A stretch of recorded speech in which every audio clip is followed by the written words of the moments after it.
could make it without our team's help. Yes. Yeah. Or I guess it could be like we're one of the ones doing the project, so it doesn't necessarily have to be an expert engineer. It could just be an engineer, like a team of engineers, right? A team of engineers, Yeah. okay.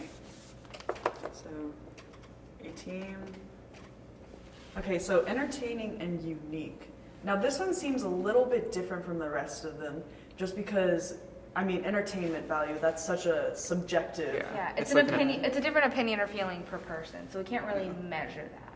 So I think that would fall under like the user-defined scale category. Okay, I so agree. let's focus on that later, but for now. So that's just going to be a user-defined scale. Okay. Okay, so I guess now we have turned all 5 of our design objective into design criteria with 5 quantifiable measures. Starting off with durability, we determined it has to withstand more than 500,000 uses.